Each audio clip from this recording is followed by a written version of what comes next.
Hello guys! Welcome to my channel. So for today's video ay magwo-walking tour tayo dito sa Mount Banoy located at Talumpok, Batangas City. So guys, ito yung part 2 ng aking vlog na sa part 1 sinabi ko doon kung paano puntahan ang Mount Banoy.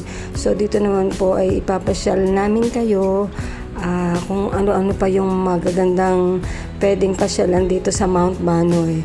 So guys, keep on watching. Have a nice day po.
So guys, sa adventure ko na to, ang kasama ko pa rin ay ang aming mga mahal naming senior sa aming pong barangay.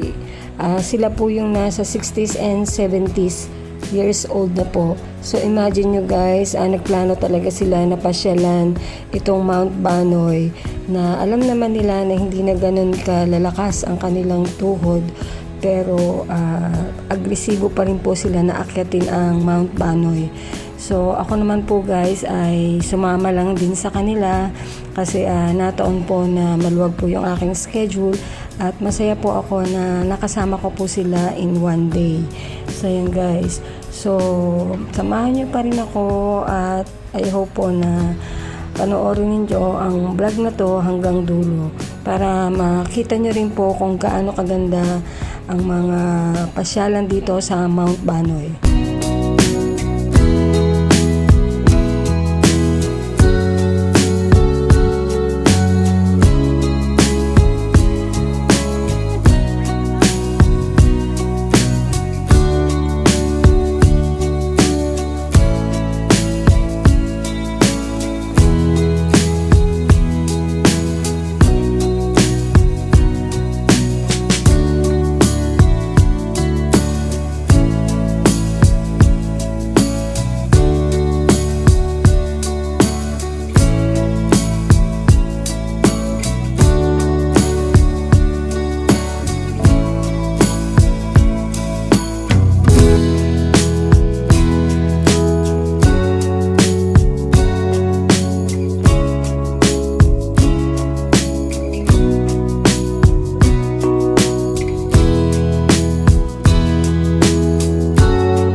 So guys, ito yung isang attraction dito sa Mount Banoy, ang Bahay na Bato.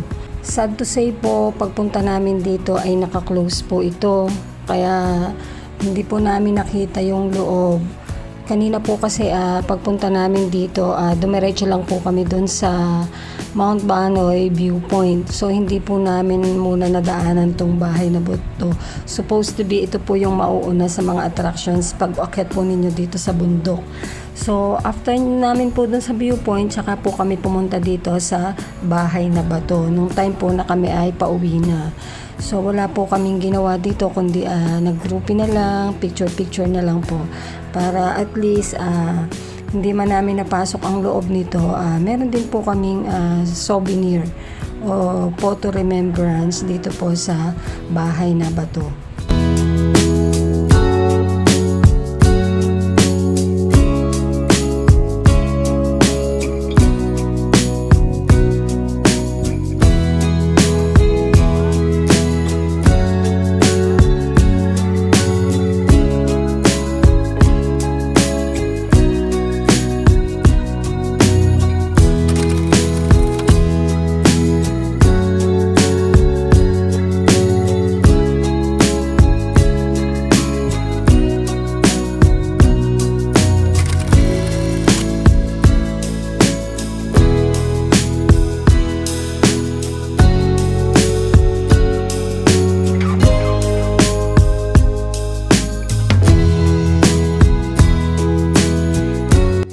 So guys, bago ko po tapusin ang vlog na to, ay nais ko po munang pasalamatan ang aking mga subscribers, viewers, ang mga organic subscribers, organic viewers, sa mga nagsa-silent views po ng aking mga videos. Maraming salamat po.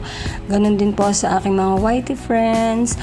Pasensya na guys kung bihira ako makapag-upload ng video ngayon dahil sa sobrang busy ko po sa aking work. Pero kailangan ko pa rin mag-upload para updated po kayo sa mga adventure ko. So marami pong salamat. Lagi po tayong mag-iingat.